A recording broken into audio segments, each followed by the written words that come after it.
Hello friends, कैसे हो सब लोग। आई होप सब लोग अच्छे होंगे, बेहतर होंगे और स्वस्थ होंगे। Good morning to all the students. स्वागत है आपका affairs club learn to lead में। तो आज हम डिस्कस करेंगे साल के पहले दिन के करंट अफेयर, मतलब 1 जनवरी 2022 के करंट अफेयर। लेकिन उससे पहले अफेयर्स क्लाउड की तरफ से सारे बच्चों को हैप्पी न्यू ईयर। तो यही मौका है कि हम नए साल की शुरुआत अच्छी चीज़ों के साथ करें, नई चीज़ों के साथ करें, ताकि हमारे अंदर विश्वास जो है वो जागृत हो। और इसी विश्वास के साथ हम इस साल जो है जिन भी बच्चों का एग्जाम क्लियर करना चाहते हैं और जिनका नहीं हुआ पिछले साल, तो हम इस साल जो है इस एग्जाम को जरूर क्लियर करेंगे। इसी दृढ़ निश्चय के साथ जो है वो हम आज के करंट अफेयर की शुरुआत करेंगे। तो आप यहाँ पे दो बेस्ट इमेजेस देख रहे हो, लेकिन बहुत ही इंपॉर्टेंट करंट अफेयर्स को डिस्कस करने वाले हैं, तो वीडियो को बिल्कुल लास्ट तक देखना है। लेकिन उससे पहले आप हमारी एप्लीकेशन को डाउनलोड कर लें, करियर्स क्लाउड को। उसका लिंक डिस्क्रिप्शन बॉक्स में दिया हुआ है। लॉगिन कर ले अपनी ईमेल आईडी के थ्रू और क्रैक करंट अफेयर्स के ऊपर क्लिक करके 1 साल या फिर 2 साल की सब्सक्रिप्शन आप बाय कर सकते हैं। दोनों का ही प्राइस बहुत कम है। लेकिन इसमें हम आपको क्या प्रोवाइड करेंगे, हम आपको डेली करंट अफेयर्स प्रोवाइड करेंगे। डेली में 3 सेक्शंस होंगे, detail, question and answer format और क्विज सेक्शन। लेकिन ये तीनों चीजें जो हैं वो आप हमारी एप्लीकेशन के ऊपर ही असेस कर सकते हो, और क्विज जो है वो डेली आप हमारी एप्लीकेशन के ऊपर अटेम्प्ट कर सकते हो। वीकली सेक्शन होगा, उसमें भी 3 सेक्शंस होंगे, detail, question and answer format और क्विज वीकली बेसिस पे आप हमारी एप्लीकेशन के ऊपर अटेम्प्ट करोगे। मंथली सेक्शन जो कि बहुत इंपॉर्टेंट है, क्योंकि 4 तरह की पीडीएफ्स आपको मिल रही है। डिटेल करंट अफेयर की, क्वेश्चन एंड आंसर फॉर्मेट की, बेस्ट 100 करंट अफेयर वो भी क्वेश्चन एंड आंसर फॉर्मेट में, और चौथी पीडीएफ होगी पॉकेट पीडीएफ, जिसमें 2 लाइन में 3 लाइन में आपको करंट अफेयर मिल जाएगा, ताकि जल्दी जल्दी में आप इसको रिवाइज कर सको। लेकिन आपकी परफॉर्मेंस को और अच्छा करने के लिए हम आपको 20 अलग अलग तरह की टॉपिक वाइज पीडीएफ दे रहे हैं, ताकि एक टॉपिक 2 टॉपिक को अगर आप रिवाइज करना चाहते हैं तो आप टॉपिक वाइज पीडीएफ से कर सकते हैं। अगर आप बैंकिंग स्टूडेंट हैं तो हम आपको 3 सेक्शंस देंगे जो कि सिर्फ बैंकिंग एंड इकोनॉमी से रिलेटेड होंगे। एक में डिटेल होगी, क्वेश्चन एंड आंसर फॉर्मेट होगा, क्विज होगा।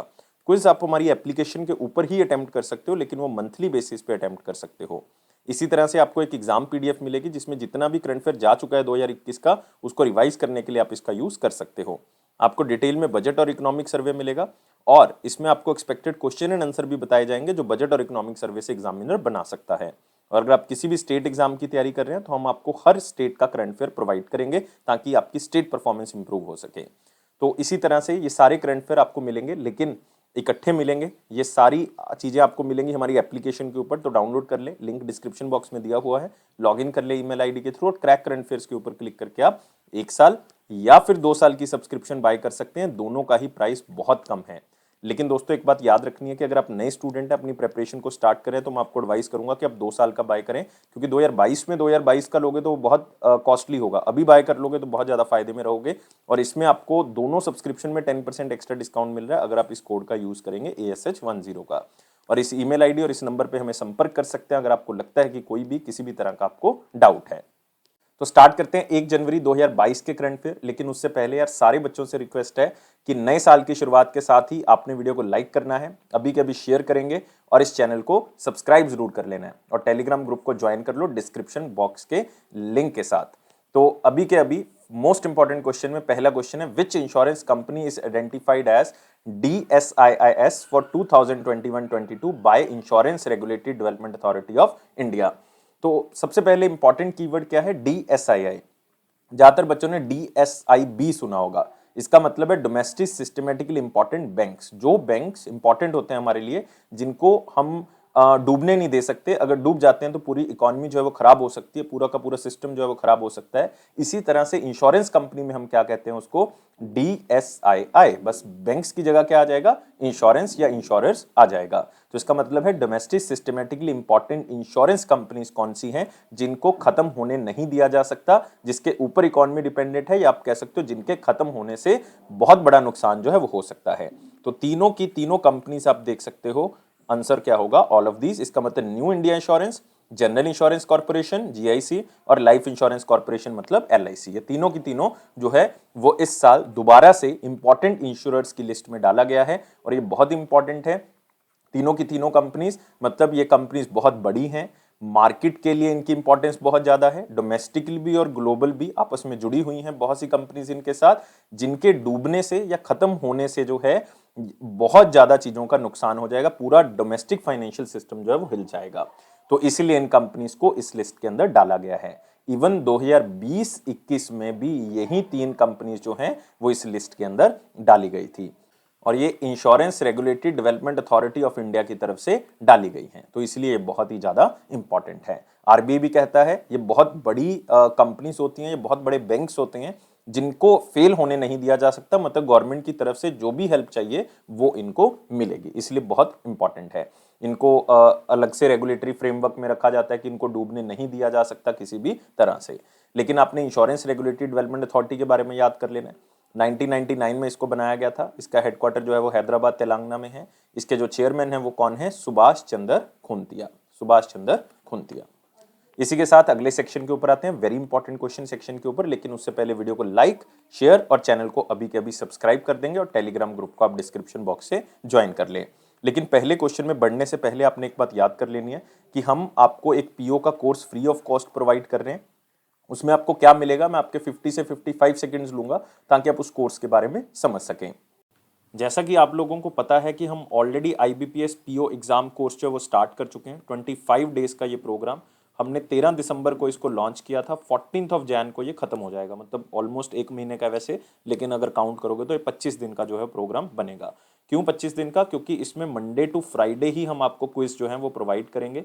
इसमें सिर्फ क्विज होंगे जो कि आपको हर दिन प्रोवाइड किए जाएंगे मंडे टू फ्राइडे।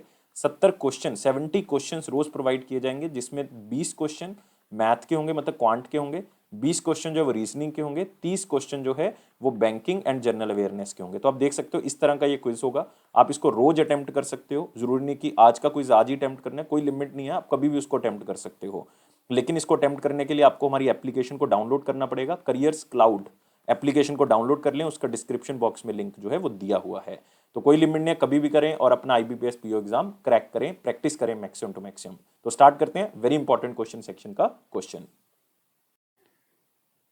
तो पहला क्वेश्चन है वेरी इंपॉर्टेंट सेक्शन में, कौन सी इंश्योरेंस कंपनी, अगला क्वेश्चन फिर से इंश्योरेंस कंपनी में से आ गया, कौन सी इंश्योरेंस कंपनी ने एक डिजी जोन नाम से जो है वो एक प्लेटफॉर्म स्टार्ट किया है ताकि डिजिटल फुटप्रिंट को बढ़ाया जा सके, मतलब जो डिजिटल है अपनी इंश्योरेंस कंपनी को किया जा सके, उनकी पॉलिसीज जो है वो डिजिटली बेची जा सके। और ये है हमारे पास लाइफ इंश्योरेंस कॉर्पोरेशन। तो डिजी जोन क्या होगा? एक डिजिटल सेंटर होगा, फिजिकल आप कह सकते हो, एक एटीएम की तरह जो है वो बना होगा, जहां पे जाके आप अपनी पॉलिसीज को खरीद सकते हो, अपने प्रीमियम भर सकते हो, जो भी चीजें आपको इंश्योरेंस से रिलेटेड है वो सारी की सारी एक ही जगह पे आपको मिल जाएंगी, जिसको कहा जाएगा डिजी जोन। कहां पे खोला गया है? ये बांद्रा कुर्ला कॉम्प्लेक्स मुंबई महाराष्ट्र में खोला गया है एलआईसी की तरफ से। तो इसका मेन मकसद यही है कि जो भी कस्टमर अपनी पॉलिसीज को खरीदना चाहते हैं, ऑनलाइन प्रीमियम भरना चाहते हैं, जो कोई भी इंश्योरेंस से रिलेटेड सर्विस लेना चाहते हैं, तो इस डिजी जोन में आपको मिल जाएंगी। तो इसका मतलब ये एक तरह का ऐसा एटीएम मशीन की तरह काम करेगा कि जो आपको हर तरह की सर्विसेज जो है एलआईसी की प्रोवाइड कर देगा। इसलिए आपने क्वेश्चन को सिर्फ स्लाइड से ही याद रखना है। अगले क्वेश्चन के ऊपर आते हैं, which state government partner with Indian school of business to empower forest economy, ताकि जो उस स्टेट की फॉरेस्ट इकोनॉमी है, जो लोग जो हैं वो आप कह सकते हो कि जंगलों के ऊपर डिपेंडेंट है, वहां से चीजों को इकट्ठा करते हैं फिर बेचते हैं, तो उनके ऊपर डिपेंडेंट है, तो उनकी इकोनॉमी को और इंप्रूव किया जाएगा ताकि वो अपनी इनकम को बढ़ा सकें। और ये है हमारे पास स्टेट ऑफ झारखंड। तो आंसर क्या होगा इसका? सी होगा। तो आप देख सकते हो झारखंड गवर्नमेंट ने जो है वो पार्टनरशिप की है इंडियन स्कूल ऑफ बिजनेस के साथ ताकि फॉरेस्ट इकोनॉमी को इंप्रूव किया जा सके। और यहाँ पे आप झारखंड के चीफ मिनिस्टर देख सकते हो, हेमंत सोरेन। तो इन्होंने फॉरेस्ट इकोनॉमी को इंप्रूव करना है, क्योंकि बहुत से लोग जो है वो यहाँ पे ट्राइबल कम्युनिटीज हैं, तो उनको इंप्रूव करना है। तो होगा क्या, इसमें पार्टनरशिप की गई है लोकल कम्युनिटीज के साथ जो वहां पे रहती हैं, इंडस्ट्री लीडर्स के साथ, ताकि जो ट्राइबल प्रोडक्ट्स हैं या आप कह सकते हो जो फॉरेस्ट प्रोडक्ट्स हैं, जो जंगलों में लोग रहते हैं वो इकट्ठा करते हैं, या जंगल में जो लोगों की इकोनॉमी डिपेंडेंट है वो इकट्ठा करते हैं, वो इन इंडस्ट्रीज को दे सके इन प्रोडक्ट्स को, और इनकी इनकम जो है वो बढ़ सके। इवन गवर्नमेंट एजेंसीज जो कि इनको जॉब्स प्रोवाइड करेगी और इनकी इनकम में बढ़ोतरी करेगी। तो सिंपल सा फंडा है कि जो भी कम्युनिटीज हैं उनके साथ टाई अप करना ताकि वो माइनर फॉरेस्ट प्रोड्यूस जो भी होगा उसको इकट्ठा करें और इंडस्ट्रीज के लोगों को या स्टेट गवर्नमेंट के फैसिलिटेशन सेंटर में जाके उसको बेच सकें और अपनी इकोनॉमी को और ऊपर उठा सकें। तो एक ऐसा एक्शन प्लान जो है वो क्रिएट किया जाएगा ताकि लोकल कम्युनिटीज को इंसेंटिव मिल सके, उनको बढ़ोतरी मिल सके, और कम्युनिटी फॉरेस्ट रिसोर्स राइट्स को फॉरेस्ट राइट्स एक्ट के अंदर जो है वो डाला जा सके। तो मेन मकसद तो यही है कि झारखंड की जो इकोनॉमी है उसको इम्प्रूव किया जा सके और नई नई जॉब्स को क्रिएट किया जा सके, और ताकि सस्टेनेबल डेवलपमेंट मॉडल जो है वो तैयार किया जा सके फॉरेस्ट इकोनॉमी के लिए। तो बहुत इंपॉर्टेंट आपने याद रखना है, इंडियन स्कूल ऑफ बिजनेस और स्टेट गवर्नमेंट कौन सी है? झारखंड। झारखंड के चीफ मिनिस्टर हेमंत सोरेन है और यहाँ के गवर्नर है रमेश बायस। तो याद रखना है, क्योंकि कभी कभी करते हैं इन स्टेट्स के बारे में बहुत ही कम न्यूज आती है, झारखंड छत्तीसगढ़ के बारे में, तो जरूर याद रखेंगे। और वाइल्ड लाइफ सेंचुरी बहुत इंपॉर्टेंट है, यहाँ पे कोदरमा वाइल्ड लाइफ सेंचुरी मिल जाएगी आपको, बहुत इंपॉर्टेंट है। और एक आपको यहाँ पे टाइगर रिजर्व मिलेगा, पलामू टाइगर रिजर्व, ये वाइल्ड लाइफ सेंचुरी भी और टाइगर रिजर्व भी है। एक यहाँ पे मिलेगा Palkot wild life sanctuary, again ये तीनों के तीनों बहुत ज्यादा इंपॉर्टेंट हैं। अगले क्वेश्चन के ऊपर आते हैं। एसबीआई कार्ड ने कौन सी कंपनी के साथ टाई अप किया है ताकि कार्ड टोकनाइजेशन की जा सके? तो इसमें कीवर्ड क्या है? एसबीआई कार्ड है, कार्ड टोकनाइजेशन है, और ये की किसके साथ है? पेटीएम के साथ। आंसर क्या होगा? डी होगा। तो एसबीआई कार्ड और आप कह सकते हो जो पेमेंट सर्विस कंपनी है एसबीआई कार्ड, उन्होंने कोलैबोरेट किया पेटीएम के साथ ताकि कार्ड होल्डर्स को टोकनाइजेशन, कार्ड होल्डर्स की जो कार्ड्स की टोकनाइजेशन है वो की जा सके और पेटीएम के थ्रू जो है वो पेमेंट की जा सके। पहले क्या होता था कि पेटीएम में जब भी आप पेमेंट करते तो आप अपने कार्ड डिटेल जो वो स्टोर कर देते थे, तो वो पेटीएम भी असेस कर सकता था, मतलब जो भी आप साइट से करते हो पेमेंट तो वो बाय डिफॉल्ट वहां पे सेव हो जाती है, तो वो असेस तो कर ही सकते हैं। अब इसको एक टोकन में बदल दिया जाएगा, इसी का मतलब क्या होता है? टोकनाइजेशन। तो आप कह सकते हो एसबीआई और पेटीएम कार्ड ने जो है वो टोकनाइजेशन के लिए हाँ कर दी है। तो आरबीआई ने ऑलरेडी मैंडेटेड किया हुआ है कि जितने भी लाइक कस्टमर्स हैं वो अपने कार्ड की जो इंफॉर्मेशन है वो इनक्रिप्टेड फॉर्म में जो है वो रखें, वो कार्ड ऑन फाइल में रखें, ताकि ट्रांजेक्शन सिक्योर हो सके। होता क्या है ये? इसमें क्या होता है कि जो कार्ड ऑन फाइल होता है वो एक सेंसिटिव डाटा को एक 16 डिजिट जो नंबर है उसको टोकन में कन्वर्ट कर देता है। 16 डिजिट नंबर कन्वर्ट कर देता है टोकन में, ताकि लाइक कोई भी इसको खतरा ना हो सके। आप कोई भी पेमेंट करो तो उस टोकन को फिल करके कर सकते हो। आपका जो ये दोबारा दोबारा कार्ड डालने की जो नंबर डालने की प्रॉब्लम है वो खत्म हो जाएगी। इससे क्या होगा कि कोई भी डिटेल कस्टमर की बिना जाने कंपनी जो है वो क्या कर देगी? पेमेंट कर देगी। तो ये है कार्ड टोकनाइजेशन। तो इससे क्या होगा?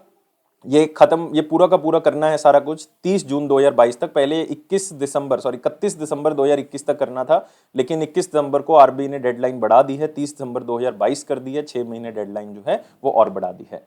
तो ये बहुत जरूरी है। इससे क्या होगा? पेमेंट सिक्योर तरीके से जो है वो आप लोग कर सकते हो, पेटीएम पे, गूगल पे पे या कुछ और पे। गूगल पे ऑलरेडी टोकनाइजेशन कर चुका है काफी कंपनीज के साथ, पेटीएम एसबीआई कार्ड के साथ भी कर चुका है। अगले क्वेश्चन के ऊपर आते हैं। कौन सी कंपनी ने 100% स्टेक जो है वो एक्वायर किया है? किसका? फ्रीडियन लिमिटेड का। फ्रीडियन लिमिटेड एक ग्लोबल बैटरी मैन्युफैक्चरिंग कंपनी है, बहुत इंपॉर्टेंट कंपनी है, और इसको खरीद लिया है 100% स्टेक जो है वो इसका खरीद लिया किसने? रिलायंस न्यू एनर्जी सोलर ने इसको खरीद लिया है। बी आंसर होगा इसका। तो रिलायंस न्यू एनर्जी सोलर ने 100% फ्रीडियन का शेयर जो है वो खरीद लिया है। तो जो Reliance new energy solar limited है ये रिलायंस इंडस्ट्रीज का ही एक इनिशिएटिव है, मतलब आप कह सकते हो उसी की फुली ओन्ड सब्सिडरी है।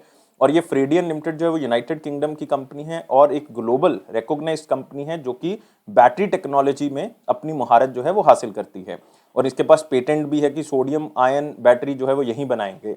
और रिलायंस इंडस्ट्रीज लिमिटेड का एक टारगेट है कि अगले 3 साल के अंदर 75,000 करोड़ की इन्वेस्टमेंट करेंगे और हम जो है वो एक न्यू क्लीन एनर्जी बिजनेस जो है वो जनरेट करेंगे।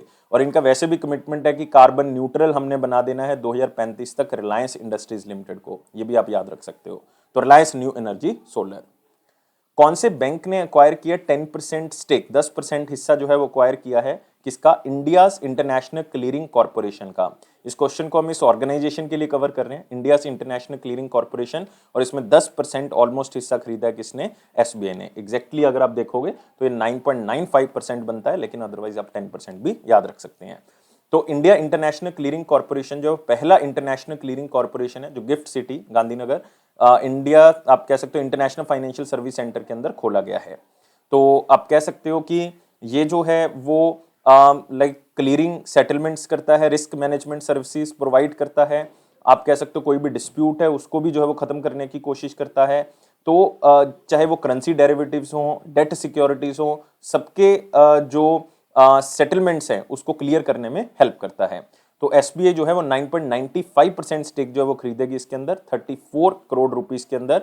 मार्च 2022 तक। तो आपने इस चीज को याद रखना है और ये बहुत ही स्ट्रेटेजिक इन्वेस्टमेंट है और इंडिया इंटरनेशनल क्लीयरिंग कॉर्पोरेशन जो है वो फाइनेंशियल मार्केट इंफ्रास्ट्रक्चर को और इंप्रूव करने में हेल्प करेगी। तो आपने सिंपली याद रखना है क्वेश्चन को स्लाइड के साथ ही। अगला आते हैं क्विंटन डी कॉक, जो कि बहुत फेमस प्लेयर है। कौन सी कंट्री के? साउथ अफ्रीका के। बहुत फेमस विकेट कीपर, बहुत फेमस जो है वो बैट्समैन रहे हैं। उन्होंने टेस्ट क्रिकेट से जो है वो रिटायरमेंट ले ली है, सिर्फ टेस्ट क्रिकेट से, वनडे क्रिकेट से या T20 से उन्होंने रिटायरमेंट नहीं ली है। लिमिटेड ओवर में अब भी खेलते रहेंगे, लेकिन टेस्ट क्रिकेट से वो रिटायरमेंट ले चुके हैं और वो बहुत ही फेमस प्लेयर तो हैं ही, साथ में साउथ अफ्रीकन क्रिकेट टीम के कैप्टन भी रह चुके हैं 2018 में भी, 2021 में भी। तो इसलिए नाम बहुत इंपॉर्टेंट है, क्विंटन डी कॉक, बहुत फेमस प्लेयर हैं। नेक्स्ट आते हैं, गवर्नमेंट ने 19th किस्त जो है वो इलेक्टोरल बॉन्ड्स की जो है वो जारी कर दी है। इलेक्टोरल बॉन्ड्स को आप खरीद सकते हो, लेकिन ये होते क्या हैं सारी इंफॉर्मेशन मैं आपको दे दूंगा 4-5 पॉइंट्स में। लेकिन 19 टाइम जो है वो ऐसा किया गया है और इसकी विंडो है 1 से लेकर 10 जनवरी के बीच में आप इन इलेक्टोरल बॉन्ड्स को खरीद सकते हो। कहां से खरीदोगे? स्टेट बैंक ऑफ इंडिया से जो इलेक्टोरल बॉन्ड्स को खरीदा जा सकता है और जो पॉलिटिकल पार्टीज है वो इन इलेक्टोरल बॉन्ड्स को कैश भी कर सकती हैं अपनी जो SBI की स्पेशलाइज्ड ब्रांचेज जो इसी काम के लिए बनाई गई हैं। लेकिन सबसे पहले जरूरी है कि आपको पता होना चाहिए कि इलेक्टोरल बॉन्ड्स होते क्या हैं। इलेक्टोरल बॉन्ड्स, अगर आपने किसी पॉलिटिकल पार्टी को कोई डोनेशन करनी है तो पहले आप कैश की फॉर्म में दे देते थे और पता नहीं लगता था कि किसको कितना पैसा गया और कहां से आया है। तो ये इलेक्शन कमीशन ऑफ इंडिया ने कहा था कि आप जो है वो जो भी डोनेशन करनी है बॉन्ड्स के थ्रू करनी है, ताकि पता लग सके कि पैसा कहां से आ रहा है। और इसका मतलब ये एक ऐसा फाइनेंशियल इंस्ट्रूमेंट है जो कि पॉलिटिकल पार्टीज को डोनेशन करने के लिए यूज किया जाता है और इससे क्या होगा? ट्रांसपेरेंसी बढ़ेगी पॉलिटिकल फंडिंग के अंदर कि पैसा कहीं और से तो नहीं आ रहा। आप इसको 1,000 रुपए की डोनेशन दे सकते हो, किसी को 10,000 रुपए की डोनेशन दे सकते हो, 1,00,000 रुपए की दे सकते हो, 10 लाख की, 1 करोड़ रुपए के, मतलब 1,000 रुपए से लेके 1 करोड़ रुपए तक की डोनेशन जो है वो दी जा सकती है। लेकिन कौन इन इलेक्टोरल बॉन्ड्स को खरीद सकता है? इलेक्टोरल बॉन्ड्स को कोई भी इंडिया का सिटीजन, कोई भी कंपनी जो इंडिया के अंदर स्टैब्लिश की गई हो वो उसको खरीद सकता है। और किस पार्टी को डोनेशन मिल सकता है? जो रिप्रेजेंटेशन ऑफ पीपल एक्ट 1951 के अंदर रजिस्टर हो और कम से कम 1% वोट उसको मिल चुका हो किसी भी स्टेट असेंबली इलेक्शन में या फिर लोकसभा के इलेक्शन में। तो 1% वोट उस पार्टी को कम से कम मिला हुआ होना चाहिए।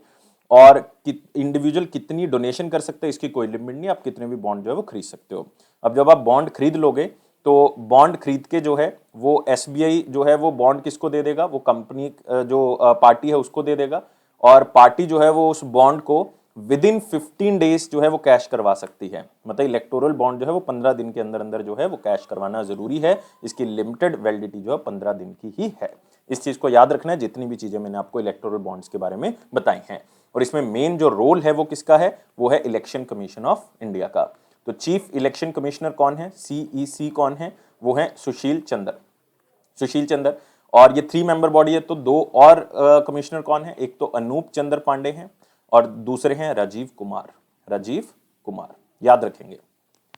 अगला आते हैं इंपॉर्टेंट क्वेश्चन सेक्शन, लेकिन उससे पहले वीडियो को लाइक करना है, शेयर करना है मैक्सिमम टू मैक्सिमम और चैनल को सब्सक्राइब करना है और टेलीग्राम ग्रुप को आप डिस्क्रिप्शन बॉक्स से ज्वाइन कर लें। और क्वेश्चन क्या कहता है?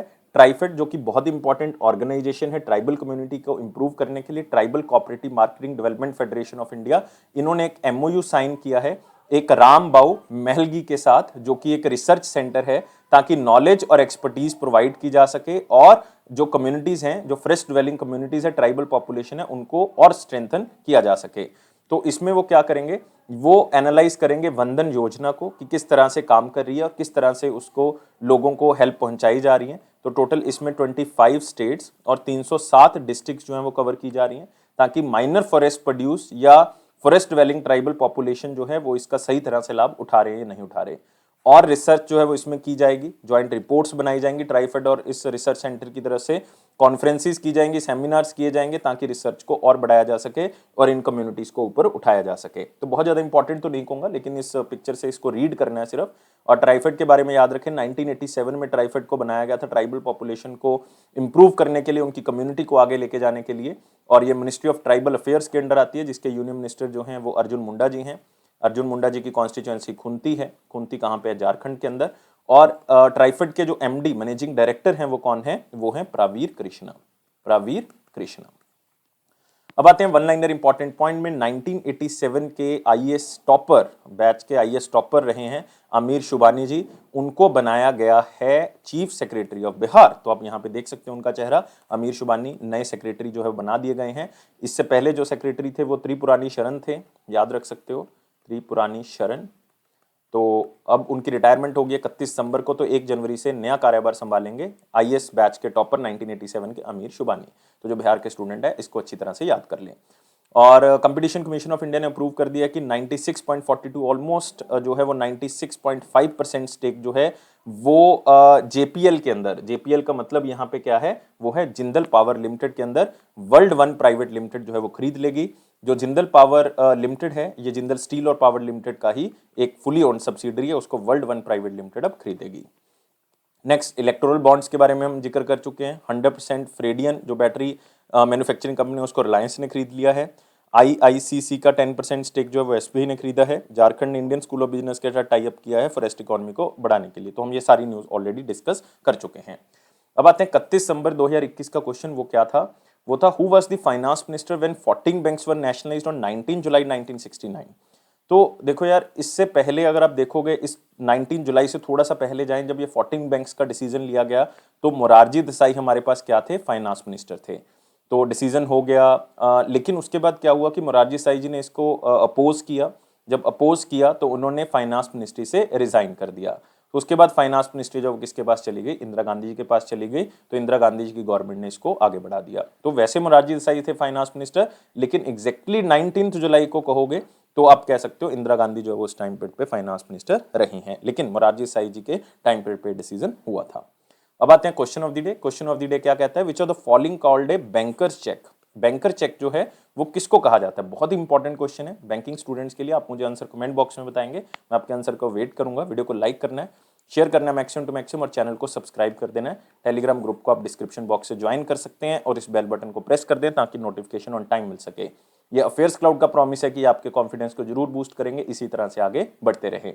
लेकिन दोस्तों, लाइफ को बहुत ज़्यादा सीरियस नहीं लेना। इस नए साल के अवसर पे आपने दृढ़ निश्चय ले लेना है कि हमने लाइफ को बहुत ज़्यादा सीरियस लेके काम नहीं करना।